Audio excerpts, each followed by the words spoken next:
এই যে ম্যাডাম, এটা কোন ধরনের অভদ্রতা? আপনি আমার সাইকেলটা রাস্তা থেকে লাথি মেরে ফেলে দিলেন কেন? ও, আমি সাইকেলটা রাস্তার উপর থেকে সরিয়ে দিয়েছি, এর জন্য এটা অভদ্রতা। আর আপনি যে সাইকেলটা রাস্তার উপরে রেখেছেন, এটা অভদ্রতা না? আমি মানলাম আমি সাইকেলটা রাস্তায় রেখেছি, আপনি আমাকে ডাকতে পারতেন, ডেকে বলতে পারতেন সাইকেলটা সরাতে, কিন্তু আপনি তা না করে সাইকেলটা লাথি মেরে রাস্তা থেকে ফেলে দিলেন। আমার যা ভালো লেগেছে আমি তাই করেছি। ও আচ্ছা। এই গ্রামের খ্যাত, তুই আমার গাড়ি থেকে চাবি খুলে নিলি কেন? আমার চাবি দে বলছি। আপনি একটু আগে বললেন না আপনার যা ইচ্ছা তাই করবেন, আমারও যা ইচ্ছা তাই করছি। আপনার চাবিটা আমি দেবো, তবে আগে আমার সাইকেলটা উঠান তারপর। কি? আমি তোর ওই ভাঙাচুরা সাইকেল উঠিয়ে দিব? আমি শ্রুতি, আমি যেটা একবার ফেলে দিই সেটা আর কখনোই উঠাই না। ঠিক আছে, তাহলে আমি ওই চাবিটা এই মাঠের মধ্যে ফেলে দিই, তারপরে মজা বুঝবেন। এই না না, একদমই না, আমি তোর সাইকেল তুলে দিচ্ছি।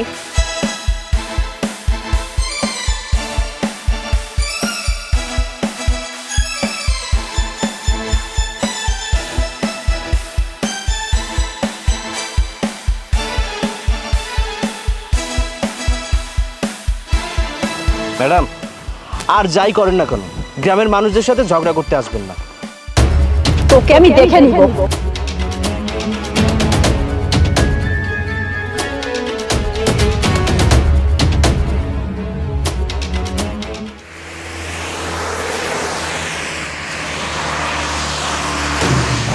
আরে কি অভদ্রতা এটা!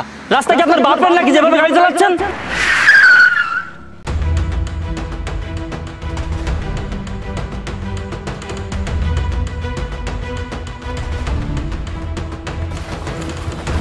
এই, তুই চিনিস আমি কে? আমার সামনে দাঁড়িয়ে আমার সঙ্গে তুই বিয়াদবি করার সাহস কোথা থেকে পেলি? আজব ব্যাপার, আপনি আমার গায়ে হাত তুললেন কেন? আমার ইচ্ছা হয়েছে তাই আমি এভাবে যাচ্ছি। তুই আমাকে কথা বলার কে? তুই আমাকে বাজে কথা বলেছিস, তার জন্য আমি তোকে মেরেছি। তুই আমাকে চিনিস আমি কে? আরে আপনি সে যেই হন না কেন, রাস্তা দিয়ে আপনি এভাবে গাড়ি চালাতে পারেন না, এটা আপনার মোটেও ঠিক হয়নি। তুই একটা রাস্তার ছেলে, তাই তোর অবস্থান রাস্তায়। এই, তোর মতো একটা রাস্তার ছেলের কাছ থেকে এখন কোনটা ঠিক আর কোনটা বেঠিক সেটা আমার শিখতে হবে। তুই জানিস আমার ভাইয়াকে তুই যদি জানতিস তাহলে এরকম রাস্তায় দাঁড়িয়ে আমার সঙ্গে কথা বলার সাহস তোর হতো না। যা ভাগ এখান থেকে। এই যে বড়লোক ভাইয়ের অহংকারী বোন, আপনার ভাইকে সেটা আমি চিনি না, তবে আপনার কথাবার্তা আমি এটা বুঝতে পেরেছি আপনার টাকা পয়সা সবকিছু আছে, কিন্তু আপনার ভেতরে শিক্ষা নেই। সেই প্রথম থেকে আপনি আমার সাথে খারাপ আচরণ করেছেন, আমি কোনো কথা বলিনি। এমনকি বিনা কারণে আপনি আমার গায়ে হাত তুলেছেন, তাও আমি কোনো কথা বলিনি, কারণ আপনি মেয়ে মানুষ। আপনি যদি মেয়ে মানুষ না হয়ে ছেলে মানুষ হতেন তাহলে এই রাস্তায় দাঁড়িয়ে ভদ্রতা এবং শিক্ষা কাকে বলে সেটা আমি শিখিয়ে দিতাম। আরে কে কোথায় আছো? দেখো এই ছেলেটা আমার সাথে ইফটিজিং করছে। আবু, কি হয়েছে? আরে দেখেন না ভাই, এই ছেলেটা আমাকে রাস্তায় দাঁড়িয়ে গালি দিচ্ছে, হুমকি দিচ্ছে, এমনকি আমার গায়ে পর্যন্ত হাত তুলেছে। আর আপনি এসব কি বলছেন ভাই? বিশ্বাস করুন, আমি তাকে হুমকি দেইনি, তার গায়েও আমি হাত তুলিনি, বরং সে আমার গায়ে হাত তুলেছে, আমার সাথে খারাপ আচরণ করেছে। এখন আমি প্রতিবাদ করাতে এই যে আপনাদের কাছে আমার নামে মিথ্যা বেলেম দিচ্ছে। আরে ভাই, আপনারা এই লম্পটের কথা কেউ বিশ্বাস করবেন না। আমি একটা মেয়ে মানুষ, অসহায় হয়ে আপনাদেরকে ডেকেছি। আমি আমার নিজের সম্মান নিয়ে কেন খেলা করব? আপনারা ওর কথা কেউ বিশ্বাস করবেন না। আমি যেটা বলছি একদম সত্য কথা বলছি। আরে ভাই, আপনারা কি করছেন? এই ভাই, আপনারা কথা বলছেন ভাই। তোদের মতো বকাটার জন্য এই সমাজে আমাদের বোনরা সুরক্ষিত না। আজকের এই কথা যদি মনে থাকে তাহলে কোনোদিন কোনো মেয়ের সাথে খারাপ ব্যবহার করবি না। আপু, আপনি যান, একে পুলিশে ধরিয়ে দিচ্ছি। না থাক ভাইয়া, ও একটা লম্পট, ওর শাস্তি পেয়েছে। ওকে লাস্টবার আর একটা সুযোগ দেওয়া যাক, ওকে পুলিশে দিতে হবে না। আমি এখন সুরক্ষিত আছি, আপনারা এখন আসুন। আপনাদেরকে অনেক ধন্যবাদ। চল। এই ছোট লোকের বাচ্চা, কি বলেছিলাম? আমার সাথে পাঙ্গা নিলে তার ফলটা ভালো হবে না। আমি চৌধুরী বংশের মেয়ে, আমার যা ইচ্ছা আমি তাই করব। আপনার নেক্সট টাইম তুই যদি আমার সামনে পড়িস তাহলে এর থেকেও খারাপ অবস্থা করে তোকে ছেড়ে দিব। ম্যাডাম, আপনি মেয়ে মানুষ আর আমি পুরুষ মানুষ, তাই আজকে আপনি চিৎকার করে লোকজন জড়ো করে আমাকে মার খাইয়েছেন। আপনার টাকা আছে, আপনার সম্পদ আছে, যার জন্য আপনি আমার সাথে খারাপ আচরণ করতে পারলেন। কিন্তু একটা কথা মনে রাখবেন, সৃষ্টিকর্তা ছাড় দেয় কিন্তু ছেড়ে দেয় না। আজকে আপনি আমার সাথে যে ব্যবহারটা করেছেন এর বিচার একদিন হবে, আপনি একদিন ঠকবেন এর জন্য। আরে যা যা, শকুনের দোয়ায় কখনো গরু মরে না।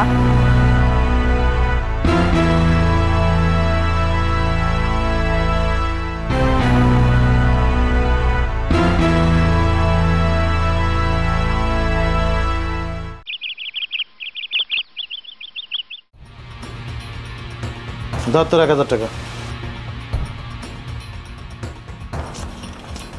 তাহলে ধর তোর কাছে 1500 টাকা। সাহেব বলছিলাম কি আমাকে যদি 2000 টাকা অগ্রিম দিতেন। কিন্তু 2000 টাকা দিয়ে তুই কি করবি? ভাইয়া আমাকে 5000 টাকা দাও তো।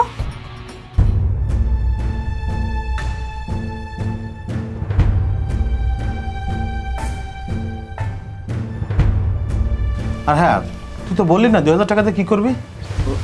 সাহেব আমি বিসিএস পরীক্ষার জন্য প্রস্তুতি নিচ্ছিলাম তো, তাই টাকাগুলো প্রয়োজন, বই কিনতে হবে।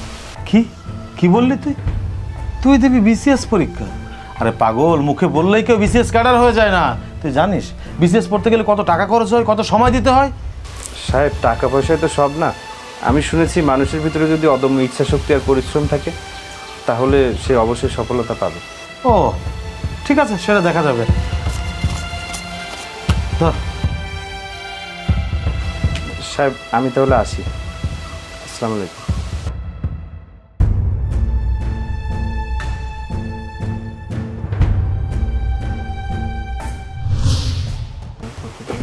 আরে দীপ্ত, তুমি এখানে বসে পড়ছো? ম্যাডাম আপনি? আরে বসো বসো। আরে বাহ, তুমি তো দেখি নতুন বই কিনে ফেলেছো। জি ম্যাডাম। ম্যাডাম আপনি আমাকে ক্ষমা করে দিন।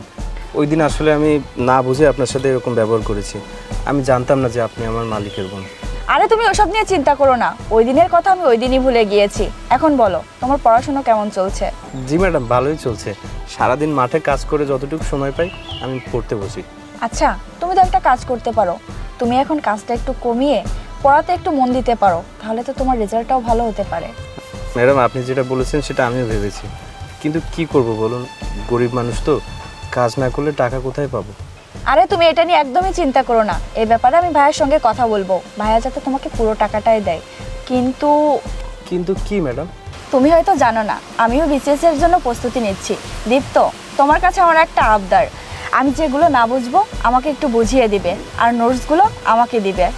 ঠিক আছে ম্যাডাম, সমস্যা নেই, আমি আপনাকে বুঝিয়ে দেব। তাহলে আজ থেকেই শুরু করি।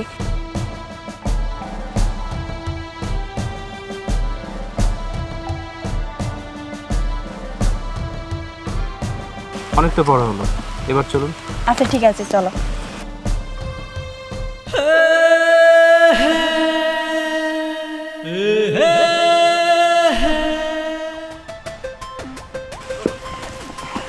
চলুন।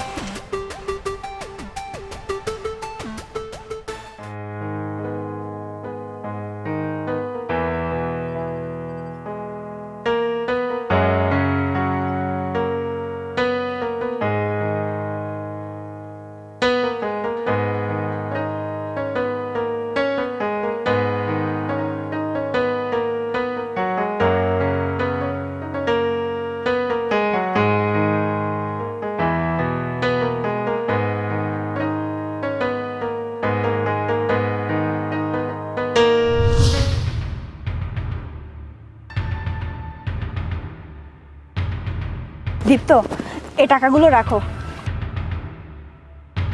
কিন্তু ম্যাডাম এতগুলো টাকা আমাকে কেন দিচ্ছেন? দীপ্ত, টাকাগুলো আমি আমার ভাইয়ের আলমারি থেকে চুরি করে নিয়ে এসেছি। আসলে আমার একটা ফ্রেন্ড খুব অসুস্থ, এতগুলো টাকা ভাইয়ের কাছে চাইলে তো দিত না, তাই আমি চুরি করে নিয়ে এসেছি। প্লিজ তুমি আমাকে এই হেল্পটা করো, আমি কাল সকালে এসে টাকাগুলো নিয়ে যাব।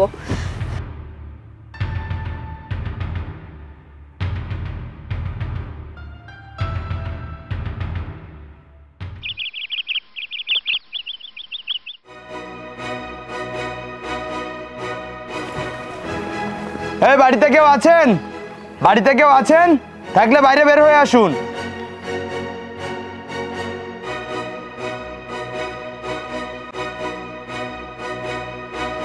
কি ব্যাপার, আপনারা আপনারা আমার বাড়িতে?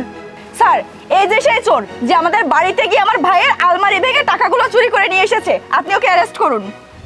ম্যাডাম আপনি এসব কি বলছেন? স্যার বিশ্বাস করুন স্যার, আমি এমন কিছু করিনি। সাহেব বিশ্বাস করুন, আমি এমন কিছুই করিনি সাহেব। আরে আপনি এত ঘাবড়াচ্ছেন কেন? পুরো বিষয়টা আমি দেখছি। মাহবুব, ঘরটা সার্চ করে দেখুন। জি স্যার।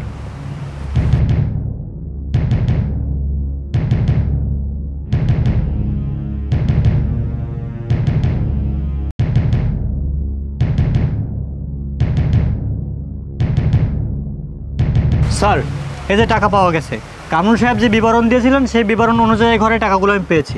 কি রে, তুই নাকি কিছুই করিসনি? তুই নাকি নিষ্পাপ? তাহলে এই টাকাগুলো তোর ঘরে কি উড়ে উড়ে এসেছে? দেখেছো ভাইয়া, আমি তোমাকে বলেছিলাম না এইসব গরিবদেরকে বিশ্বাস করতে নেই। তোমার বিশ্বাসের মর্যাদা কি রাখলো ও? আর তুমি ওকেই কিনা টাকা দিয়ে বিসিএস পড়ার জন্য হেল্প করছিলে। কিন্তু ম্যাডাম, আপনি তো কালকে এই টাকাগুলো আমাকে দিয়েছিলেন। আপনি বলেছিলেন আপনার ভাইয়ার আলমারি থেকে এই টাকাগুলো আপনি চুরি করেছেন, আপনার কোন বন্ধুকে দেবেন। আপনি এখন আমাকে বিনা কারণে কেন ফাঁসাচ্ছেন তাহলে? চুপ কর ছোট লোকের বাচ্চা, তুই আমার বাড়িতে চুরি করে আবার আমার বোনের মুখে মুখে তর্ক করছিস? আরে তোকে আমি কত ভালোবাসতাম, কত বিশ্বাস করতাম, তোকে বিশ্বাস করে আমার বাড়িতে কাজের জন্য ঠাঁই দিয়েছি, আর তুই কিনা আমার বিশ্বাসের এই প্রতিদান দিলি? সাহেব, আপনি বিশ্বাস করুন, আমি একটু মিথ্যা কথা বলছি না। ম্যাডামই আমাকে টাকাগুলো দিয়েছিল। এই ছোট লোকের বাচ্চা, তুই কি বোঝাতে চাচ্ছিস যে আমার বোন চুরি করেছে? আর তোর কোনো আইডিয়া আছে যে ছোটবেলা থেকে আমার বোনকে আমি কত আদর সোহাগ যত্ন করে বড় করেছি? আমার বোন যখন যেটা চেয়েছে তখন সেটা হাজির করে দিয়েছি, আর তুই এখন বলছিস যে আমার বোন চুরি করেছে? চল থানায়, চল থানায় গেলে বুঝতে পারবি চুরি করার শাস্তি কতটা ভয়াবহ হয়। মাহবুব, ওকে নিয়ে চলুন। ভাই চল। স্যার দাঁড়ান, তোকে আমি বলেছিলাম না তোকে আমি দেখে নিব। তোর সাথে এতদিন যা কিছু করেছি সব কিছু ছিল আমার প্রতিশোধ নেওয়ার নাটক। স্যার, ওকে নিয়ে যান। চল।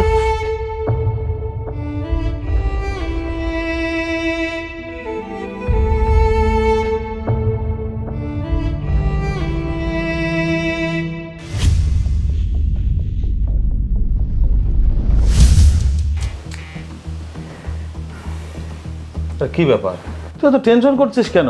আর ইন্টারভিউটা ভালোভাবে দে, আশা করছি এবার চাকরিটা হয়ে যাবে। ভাইয়া, কপালে কি আছে কিছুই জানি না। 3 বছর ধরে ইন্টারভিউ দিয়ে যাচ্ছি, চাকরির কোনো নামগন্ধই নাই। তুই এত চিন্তা করিস না, ইন্টারভিউ বোর্ডে আমার লোক আছে, তুই শুধু ইন্টারভিউটা দিতে যা, তারপরে ওখানে যে ইন্টারভিউ নেবে তার সাথে আমি সিস্টেম করে নেব।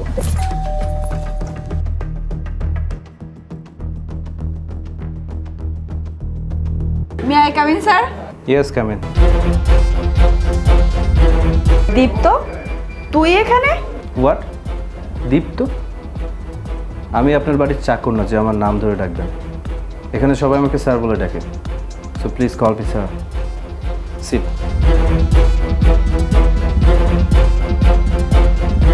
তো ইন্টারভিউ শুরু করা যাক। প্রথমে বলুন আপনার হবিস কি?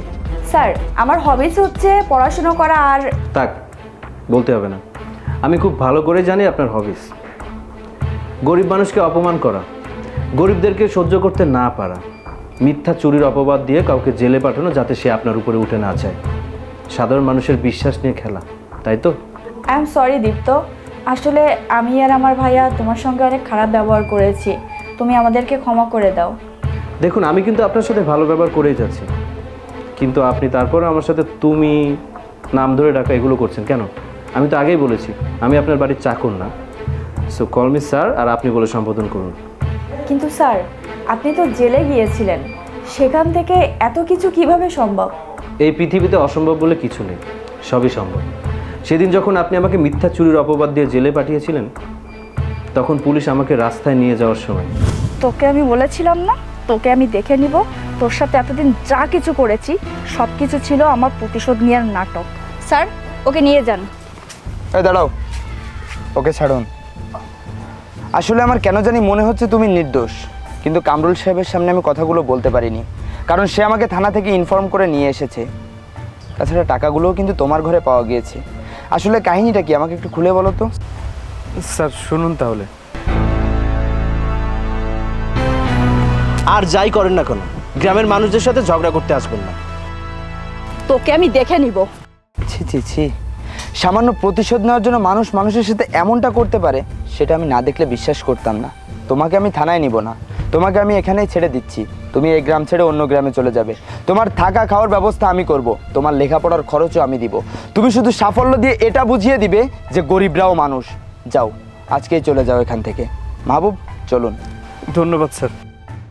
সারা জীবন মনে করে এসেছি পুলিশরা প্রমাণে বিশ্বাসী, কিন্তু সেদিন সেই পুলিশ অফিসারকে যদি না দেখতাম তাহলে বিশ্বাসই করতাম না যে মানুষের মধ্যে মানবতা বলে কোনো জিনিস আছে, মনুষ্যত্ব বলে কোনো জিনিস আছে, বিবেক বলে কোনো জিনিস আছে। ওই দিন ওই পুলিশ অফিসার তার মনুষ্যত্ব, মানবিকতা আর বিবেক দিয়ে আমার ব্যাপারটা ভেবে দেখেছিলেন। আজকে তার জন্যই আমি এই পজিশনে। আমি সবসময় তাকে সম্মান জানাই। আর হ্যাঁ, কি যেন বলছিলেন আপনি? আপনাকে ক্ষমা করে দেব? আপনার মতো একটা অমানুষকে আমি জীবনেও ক্ষমা করতে পারবো না, যে কিনা সামান্য একটা ব্যাপারকে কেন্দ্র করে একজনের জীবন পর্যন্ত নষ্ট করে দিতে পারে। দেখলেন তো, অন্যের জন্য গর্ত খুঁটলে সেই গর্তে নিজেকেই পড়তে হয়। স্যার, এভাবে আর বলবেন না। আমি সেদিনের বিষয়ের জন্য খুবই লজ্জিত, অনুতপ্ত। স্যার, আমার বিষয়টা একটু ভেবে দেখবেন। আজই আমার লাস্ট ইন্টারভিউ। আজকের ইন্টারভিউতে আমি যদি টিকতে না পারি, তাহলে পরবর্তীতে আমি আর ইন্টারভিউ দিতে পারবো না। Please sir. আমি ইচ্ছা করলে আপনার ইন্টারভিউ না নিয়ে অফিস থেকে আপনাকে বের করে দিতে পারতাম, কিন্তু না, চাকরিটা আমি আমার নিজের যোগ্যতায় পেয়েছি, আমার সততার পুরস্কার হিসেবে পেয়েছি। তাই আমার সততার কাছে রাগ, অভিমান, হিংসা বিক্রি হতে দিব না। আপনার যদি যোগ্যতা থাকে তাহলে আপনি চাকরিটা পাবেন, তবে আমি আপনাকে চাকরি দেবো না, আপনাকে অন্য এক জায়গায় ট্রান্সফার করে দিচ্ছি। আপনার যদি ক্যাপাবিলিটি থাকে তাহলে আপনি চাকরিটা পাবেন, otherwise way sorry. So please sir, don't waste my precious time, please leave, otherwise I will call the guard. Leave.